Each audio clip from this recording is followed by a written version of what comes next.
We are about to go live.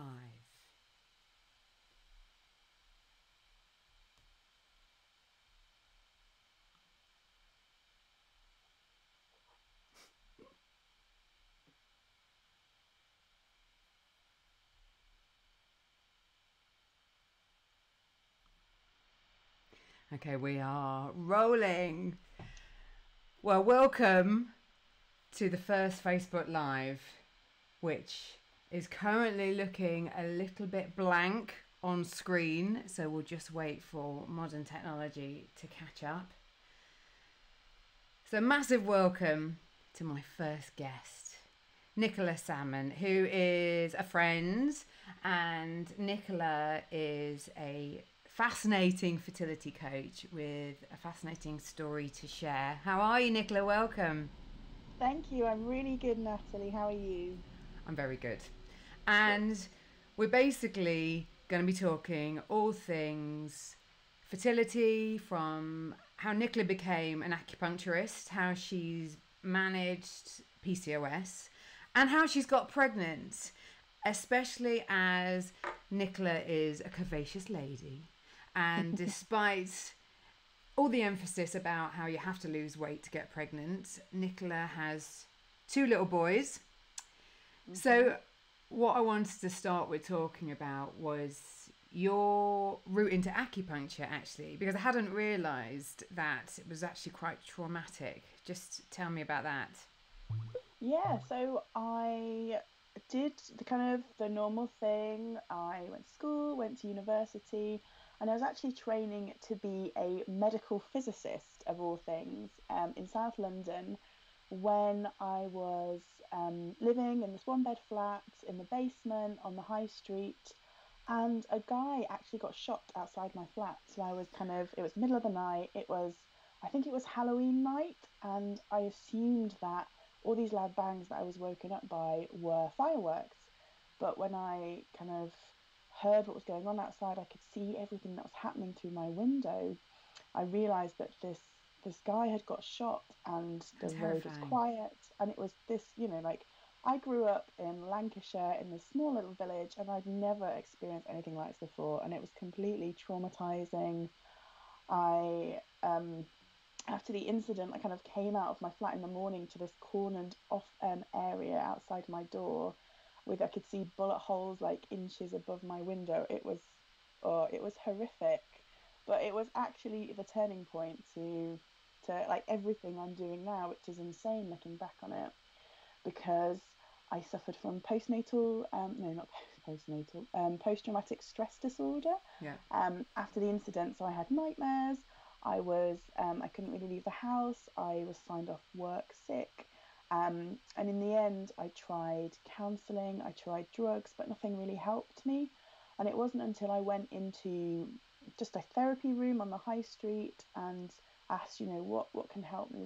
I'm desperate. I need something just to give me some relief so I'm not kind of petrified when I leave the house. And they suggested acupuncture. And the only experience I've had with acupuncture before that was my dad having it for back pain. I didn't really know anything about it, didn't know how it worked, but I tried it. And 6 sessions later, I was able to get back to work. I was able to leave the house. And I was just like, what is this crazy, like, what is this? I have no idea how it works. So I was so interested to figure out like why it helped, how it helped, that and within a couple of months I'd signed up for a 4 year long training course to be an acupuncturist. Wow, but 6 sessions is pretty remarkable to get that It's result. I mean, crazy. I had some experience of acupuncture and I went for quite a long time. It's Mm. quite a turnaround, isn't it? It was, it had made such a difference to my well-being that I was just flabbergasted because I didn't really have any experience of natural medicine. I didn't know anybody who'd, had any major results with it or tried any other kind of natural medicine apart from Western medicine. So it was a massive surprise to me. So your journey then, because you'd had PCOS Mm. anyway, at what stage did you kind of combine once you were learning the acupuncture to fertility? Were you on a fertility journey? Were you struggling to conceive with the PCOS? So I was diagnosed with PCOS when I was 16. So I'd had irregular periods ever since I started my period when I was 13, I probably had maybe 3 periods in that period between 13 and 16. And eventually I got the diagnosis of PCOS, but it was very unknown about it at the time. I didn't know anybody else who had it, never heard of it.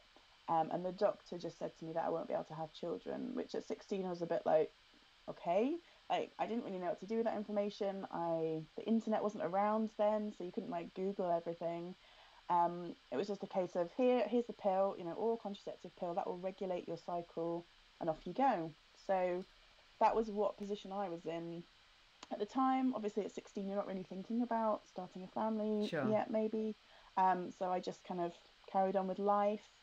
And in all my 20s, I was kind of on and off taking the pill, not really understanding what it was doing to my body. I was yo-yo dieting as well at the time. So probably since I was maybe 11 or 12, I was on and off diets and trying to manage my weight in different ways, all the usual suspects. So when I finally met my partner, my husband now, that was around the time that that the shooting occurred, and that's when I started training. So we weren't ready to start having a family just yet, but when I was training, I'd started making changes to my own health. So as we were learning, I was practicing on myself. I was learning naturopathy as well, which is natural medicine. So I was tweaking my diet, changing things, not significantly, in like a huge, like dramatic lifestyle change kind of way, but just making tweaks here and there where I was learning about how hormones work and how different treatments work, basically using myself as a guinea pig. And then when it came to when we were starting to try, which was back in, gosh, I lose track of the years now, in 2013, 2014, I still had PCOS. I was still classified as morbidly obese via the BMI scale. So I thought it was going to be really difficult for us. I thought it was going to be, near impossible, because I didn't know if I was ovulating. I wasn't having periods. I probably had a period every 6 months. So I was expecting the complete worst. But actually, it was really, really easy for us for both my pregnancies, both for our boys. And that's really what spurred me on to do this work. I was so convinced that it was going to go wrong for me. I was like, why on earth, when I have all these classic PCOS symptoms, I'm overweight, and I was told I'd never have children, my hormone levels are still kind of a bit off kilter. How is this possible? Why is this happening? And that completely confounded me and kind of really pushed me on to looking more into this, because there is so much more to the issues around fertility than meets the eye, as we all know. All right, I'm just going to stop you there because some new people have joined. Nicola is here talking about her work as an acupuncturist and how she managed to get pregnant despite having PCOS and despite being labelled as morbidly obese. A lovely term. I'm sure you love hearing that when you go to the doctors. And I know from the different people I speak to with the Fertility podcast and the different groups on Instagram and Facebook that I'm in, that weight is a massive issue for men and women. And there's a massive emphasis put on it, lowering your BMI, especially if you're trying to get access to fertility treatment, whether it is NHS funded. You don't get a look in if your BMI is too high. So the conversations that couples and women especially are having ultimately are very intertwined, that if you're overweight, it's not going to happen. You've got to lose weight. So you've taken quite a stance on that, haven't you? Well, I mean, I experienced it myself when I was going through pregnancy and labour, this real kind of anti-fat terminology, anti-fat opinion within the healthcare system. So I was deemed high risk from the get-go, purely because of my weight. No other reason. There was no other health conditions, no other problems, and that meant that I had to really fight very hard to get access to the birth that I wanted, to like all the treatments that I wanted.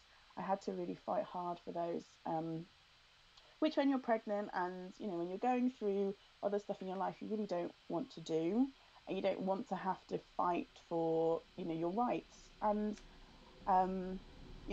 I have heard so many stories from women who have been told repeatedly every time they go to see their GP about fertility problems that they just need to lose weight and that will fix everything. They don't get any support as to how to do that. They don't get any support as to, what to try. And for most of these women, they have been trying to lose weight their whole life. I have been trying to lose weight for 20 years of my life. And if it were as simple as just cutting out your calories and moving more, then it wouldn't be the kind of, they call it the globesity, this massive epidemic of obese women and men all over the world.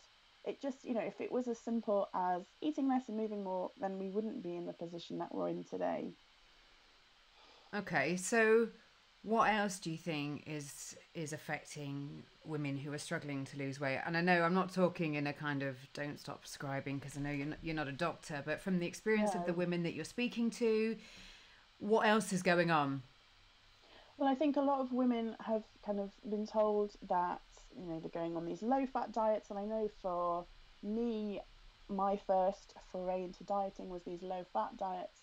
And actually, looking at the nutritional aspect of it now, fat is a really essential component of hormone production. And if we're cutting out fats from our diet, that means that our hormones aren't going to be able to be created, not going to be regulated. So, what I believe is that our kind of incessant dieting and this whole culture that we have in this country and all over the world around dieting, around kind of our issues with food are actually contributing to the fertility issues that we're seeing now. Okay.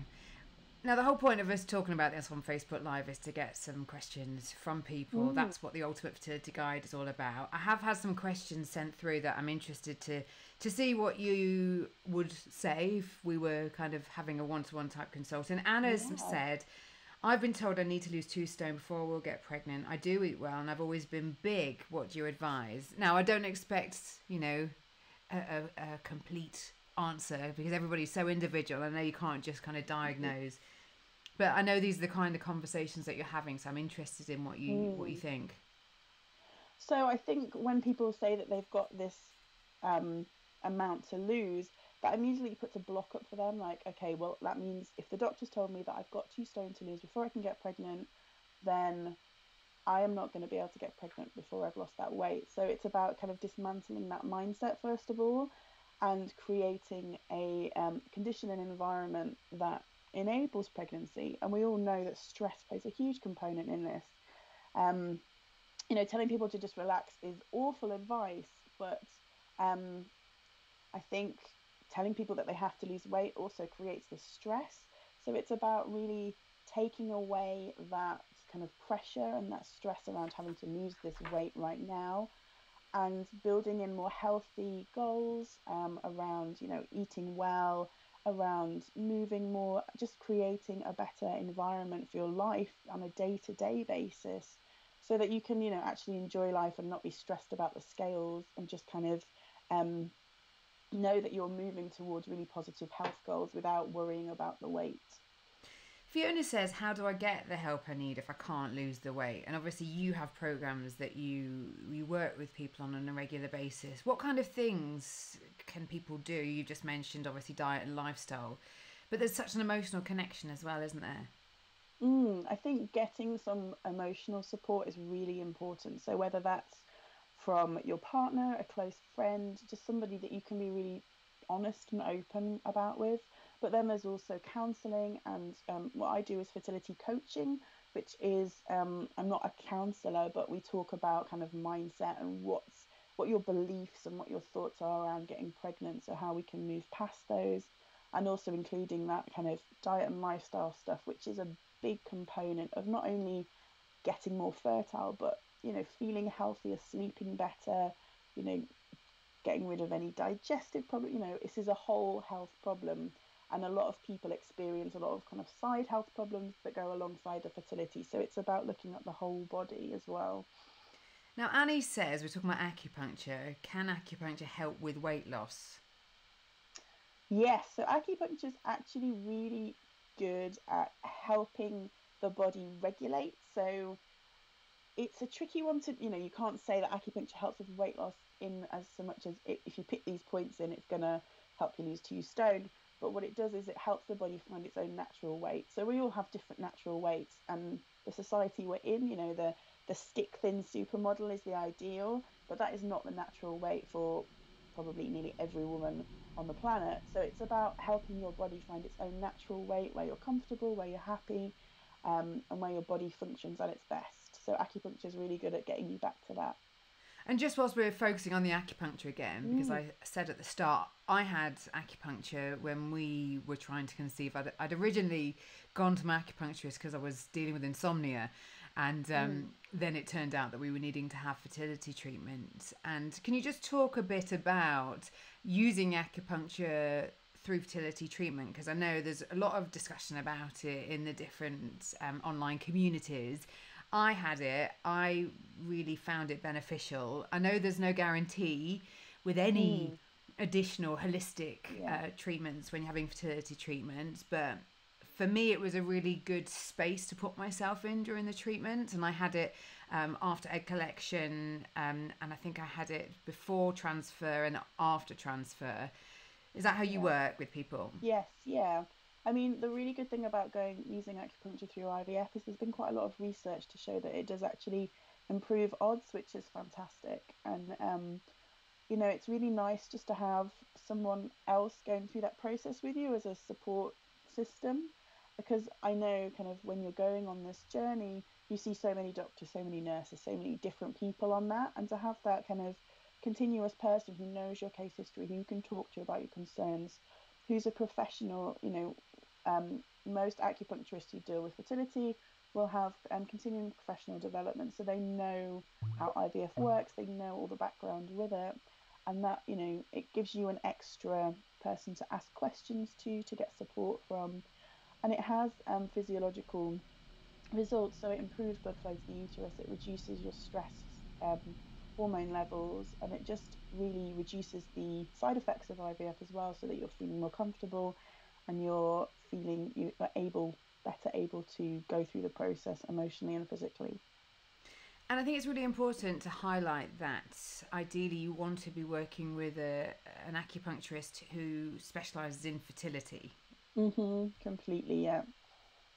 So there are people in the UK who are members of something called the Acupuncture Fertility Network, which I'm a member, and they've all done the proper qualifications to be an acupuncturist, because you don't need, in the UK at least, to have any kind of certification to call yourself an acupuncturist. So it's important that you have somebody who's with one of the associated bodies, such as the British Acupuncture Council, and then have gone through further training so that they are fully aware of all the implications of, especially when you're going through IVF, and just are really aware and informed of everything going on with regards to fertility. Now, moving back to the size issue that we've been talking about, Rebecca has said, I've been getting quite a lot of pressure from other people, especially my mother-in-law, about losing weight as we're trying to conceive. It's really got me down. Please help. And that whole everybody else's advice when you're trying to conceive, especially if it's been taking a while, how do you manage that? What do you say? How do you protect yourself? Well, I think it's really important to protect yourself and put really strong boundaries around, you and how you're feeling. If people are being really negative to you, or, saying things like that, I think it's really important to say, that is not helpful to me right now. And if they persist, then you don't have to see them right now. You can't control people's responses. You can only control how you manage them and how you deal with them. So by telling them that it's not helpful, telling them that that's not useful to you right now, and that they mean well, but that's not serving you, is really important, so that they know that that is not okay to talk to you about. And if that's not working, obviously if it's your mother-in-law, you can ask your partner to talk to them. But yeah, you don't have to see anybody. You don't have to follow people on social media if you're seeing constant streams of pregnancy announcements. It's about being really protective of yourself and your space and what you're letting in, so that you can do the best you can to stay positive and stay motivated, because it's so easy to let little comments and little things like that drag you down, and the more you see, the harder it is. So it's just being really clear and really strong about those boundaries. And I'm going to give all of your details in a minute because you have some interesting programs that you run. Let's talk a bit about Fat to Fertile, which is a new concept that you've come up with. So Fat to Fertile is my new kind of group coaching program where I really wanted to focus on helping women who've just been basically turned away by most health professionals and aren't getting the support that they need, in really empowering them to take control of their own health, their own well-being, and so they can advocate for their own health around these issues, so that they can get testing done from the GP, so that they can, you know, bash away all these comments that they're getting and all this negative stress and anxiety from other people. So it's really just about setting them up so that they can get the support that they deserve and they need, like anybody else does, who when they're going through this problem. Because any issue with your weight affects your confidence, and if you add into that mix, you're trying to conceive, and when you're, like you say, dismissed by a medical professional to just go and lose weight. And most of the women that have got in touch with me that you speak to have been trying to lose weight for some time. Yes, of course, healthy eating is essential. And yes, a healthy lifestyle is essential. But you can't just leave those people, can you? Or leave people to just work it out. So I think it's a really interesting and much needed kind of support that you're saying you don't need to just go off on your own and feel shitty if you have a bad day and eat something. I probably shouldn't say that on Facebook Live, actually. Forgot I can't edit it out with my podcast. Note to self, right. So I think it's a really vital thing to be literally saying, look, if that's what you've been told, let's get together and talk about this. It doesn't need to be this way. Because most women are feeling so horrific about their own bodies to begin with, whether they're, you know, just fat or just struggling to get pregnant. Now, both those areas, you feel crap about your body. You feel like your body's letting you down. You feel awful. You hate your body. And then put those two together, and it's like this one thing that you want most in the world is to be a mother. Yet you're jeopardizing yourself, whatever's going on with your weight.